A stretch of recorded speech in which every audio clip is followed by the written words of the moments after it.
Won the Texas straw poll, along with California earlier. Yes, Ron Paul has ardent supporters that show up at these events more than others. So it shows the core of the most dedicated wing of the Republican Party and others that might have been attracted in, since the Republican Party is kind of an amorphous, arbitrary circle of people, since we have this sort of globally interconnected online communities now. And the way our system's set up, it just gets weaker and weaker as there are more parties. We don't have any kind of proportional representation. So at any rate, Ron Paul won both polls, the paper ballot and the online. He had about 800 paper ballots cast and about 4,000 online text ballots, and he won 27%, followed by Gingrich 24%. I'm rounding. Rick Perry 19%, Mitt Romney 7%, Rick Santorum 21%. And on the online, he really took it. Of course, there were a lot of minor candidates also who got ballots, interestingly enough. Oh, no, that's for the Senate.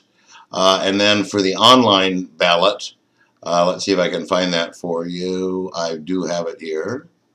The online ballot, 54% for Ron Paul, 15% for Rick Santorum. So in the media, we've seen three phases. The first phase, they literally deleted him from the results. And Jon Stewart has an excellent satire about this, where they literally all use the same exact intro line. There is now a top tier of candidates, first, second, and fourth. They skip third at the time.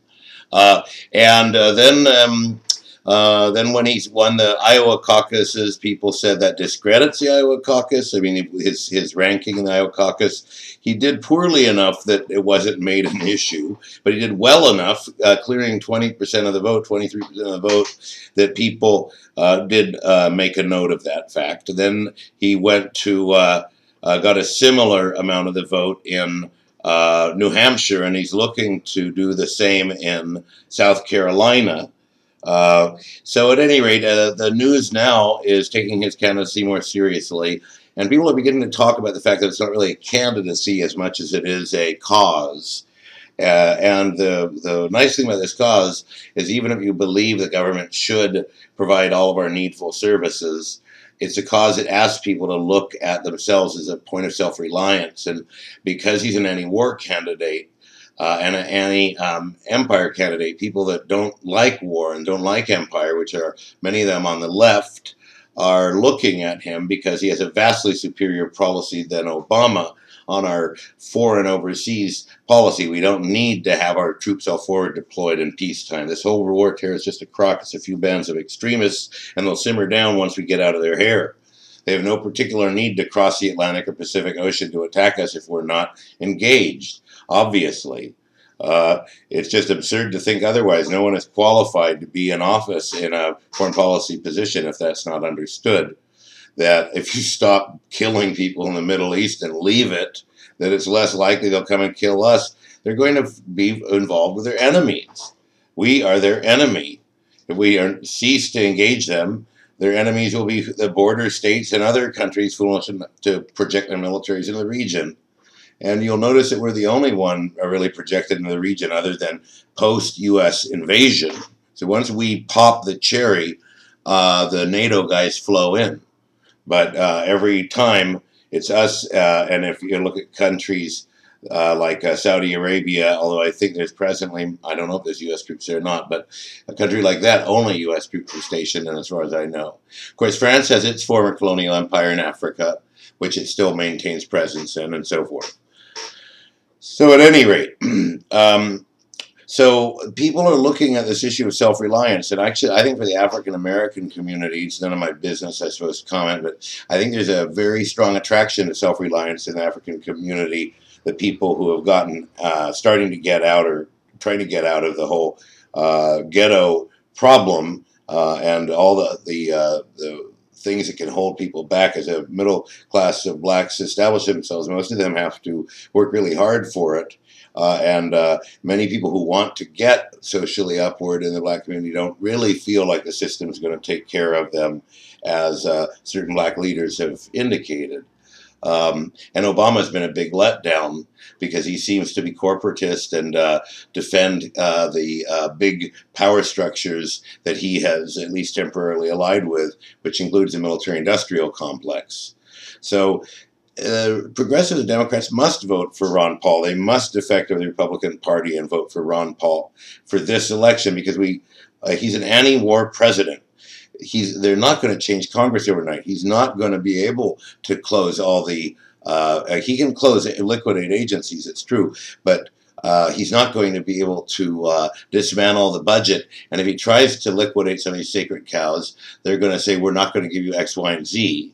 So he's going to have a lot tougher time doing the slashing. And he's made a statement that he's not going to initially take anyone off their benefits because he realizes people will become dependent on government. And so he wants to maintain those programs and figure out a way forward for you see, by dismantling the poverty government welfare system, it's perhaps not a pleasant idea and it may not work at all, but if it did work, it would force people to become self-reliant, which would be a hugely better society.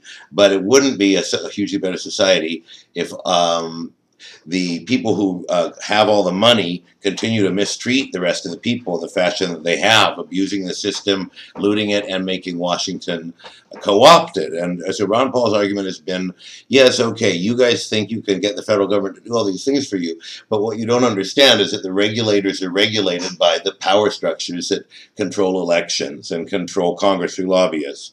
So right now we have a highly corrupt system. The individual has very little impact on the system. Money has a huge impact on the system. We did have a wave of public support of Obama, and we hope to see that for Ron Paul, because Obama's completely betrayed everything he promised. The other important area is civil liberties. And we have basically had martial law declared on us with the Patriot Act, and then we've had it declared on us doubly with this National Defense Authorization Act, which allows indefinite detention for Americans on suspicions of association with Al-Qaeda and related groups. Against even American allies. And apparently we can be sent to any foreign country anywhere in the world, to any foreign prison, because there's one law that deals with what to do with these quote-unquote terrorists, and that says we can send them anywhere, and particularly focused on the country of origin.